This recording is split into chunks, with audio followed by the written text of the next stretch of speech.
ግለሰቦች ሚና ቢኖራቸውም ትግሉ የህዝብ ነው። ክቡር አምባሳደር ሬድዋን ሁሴን ያነሱት ትግሉ የማንም የግል ንብረት አይደለም የህዝብ ነው ይላሉ። ግን ደግሞ ቁጭት አለ። እዚህ መጽሐፍ መጨረሻ ላይ ቁጭት አለ። ያ ቁጭት ምን ይላል? ህዝባችን ያረጋውን ትግል የሚመጥን ልማት ይፈልጋል። እሺ፣ ሰላም አለይኩም። አንድ መጽሐፍ የሚመዘነው እንዴት ነው? የመጀመሪያው ጸሐፊው ማን ነው ነው። ሁለተኛው ይዘቱ ምን ይመስላል ነው። ይዘቱ ማለት ዴፕዝ ኦፍ አናሊሲስ ወይም ደግሞ በመጽሐፍ ውስጥ ለማካተት የተሞከረው ሐሳብ ከየት ነው መረጃ ምንጭ ያገኘው። መጽሐፉ ብቻ ሳይሆን የሚያበረክተው ነገር የዛ መጽሐፍ የሚያበረክተው ነገር፣ እነዚህ ነገሮች ናቸው አንድ መጽሐፍ እንዲመዘን የሚያደርጉት። ከዚህ ከተነሳን ጸሐፊው ማን ነው? ጸሐፊው ዴልታ መሐመድ ሁላችን የምናውቀው ሰው ነው። ስለሚጽፈው ነገር ግንዛቤ ያለው ወይ ነው? ራሱ የታሪኩ አካል ስለሆነ ስለሚጽፈው ነገር ያውቃል፣ ራሱም ተዋናይ ስለሆነ ብለን እንነሳለን ማለት ነው። ምንድን ነው የሚያስተምረን ይህ መጽሐፍ የሚለው? አንደኛ ሰዎች ለማንነታቸው ምን ያክል ዋጋ ይከፍላሉ።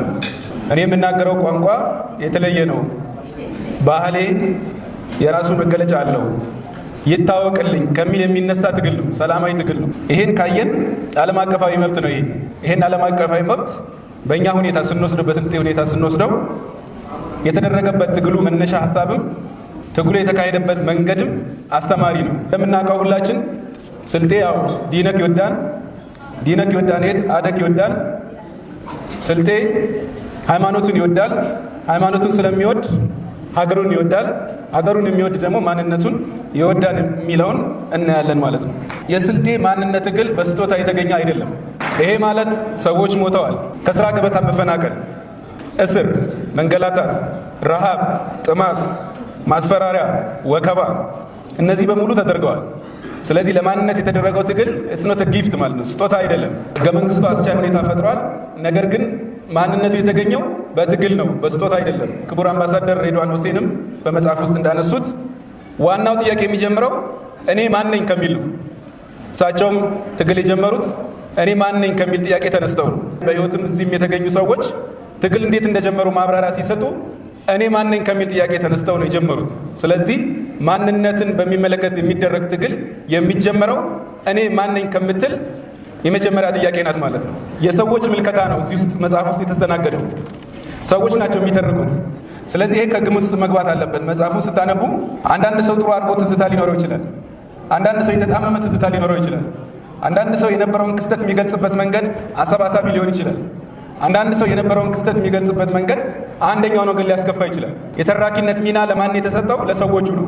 ግን ትሪያንጉሌሽን የሚባል አጻጻፍ ማለት ሰዎች የተናገሩትን አንደኛው ከተናገረው አንደኛው የሚሞላበት፣ አንዱ ካጎደለው አንደኛው እየሞላ የሚሄድበት አቀራረብ ነው የሄደው ዴልታ ማለት ነው። በዚህ አጋጣሚ ሊጨበጡ የሚገባቸው ጉዳዮችን በሚመለከት አንደኛ የጋራ ትርክትን የማስተጋባት አስፈላጊነት ነው። ስለዚህ ይሄ መጽሐፍ ለማንነታችን የተደረገውን ትግል እያስተማረን በጋራ ደግሞ እንደዚሁ ተሰባስበን ለመኖር ያሳየነው ቁርጠኝነትም ተገልጿል። የስልጤ ህዝበ ውሳኔ ራሱን ካረጋገጠ በኋላ አንድም ቦታ ላይ በጎረቤት ካሉት ጋራ ግጭት ውስጥ አልገባም። እንደምታውቁት በየተሰማራባቸው የሀገራችን አካባቢዎች በሙሉ ተላምዶ በኢትዮጵያዊነት ጥላ ስር የጋራ እሴትን በደንብ የሚያንጸባርቅ ማህበረሰብ ነው። እኛ ማህበረሰብ የምንጽፋቸው ጽሁፎች የጋራ ትርክትን የሚያጎሉ መሆን አለባቸው።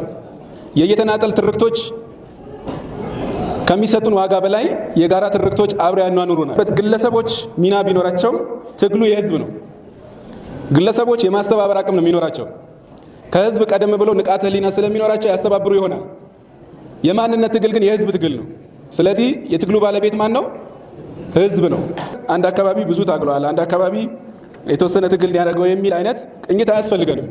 እኛ የጋራ ማንነትን፣ ስልጣዊ ማንነትን፣ አንድነትን ማጉላትና የበለጠ የተጠናከረ ብሔረሰባዊ አንድነት ፈጥረን ከዛም ባሻገር ደግሞ ለኢትዮጵያ ሀገራዊ አንድነት ደግሞ ማበርከት ባለብን ትርክት ላይ ነው ማትኮር ያለብን። በዚህም መሰረት መጽሐፉ ውስጥ ሰዎች ሲተርኩ እንዲህ ብለው ባይናገሯቸው፣ ኃላፊነቱን ዴልታ ባይወስድም የሚተርኩት ሰዎች እንዲህ ብለው ባይናገሩ፣ እንዲህ ብለው ባይጽፉ ብለን የምንላቸው ነገሮች ይኖራሉ። እሱን ሂስ በምንሰጥበት ጊዜ ለደራሲው አምጥተን መስጠት እንችላለን። መጽሐፍ ሲጻፍ ለሌላው ሰው መነሻ ይሆናል። ስለዚህ ለዛ እንዲረዳ በሚል መንገድ ጽፈዋል፣ ደክመዋል። 12 ዓመት መረጃ በማሰባሰብ ለፍቷል።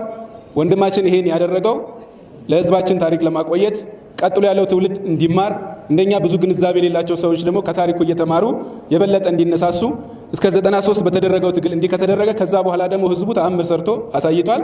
ግን ደግሞ ቁጭት አለ። እዚህ መጽሐፍ መጨረሻ ላይ ቁጭት አለ። ያ ቁጭት ምን ይላል? ህዝባችን ያደረገውን ትግል የሚመጥን ልማት ይፈልጋል የሚል ቁጭት አለ። ያን ቁጭት ሁላችንም እንወጣለን ብዬ አስባለሁ። አመሰግናለሁ።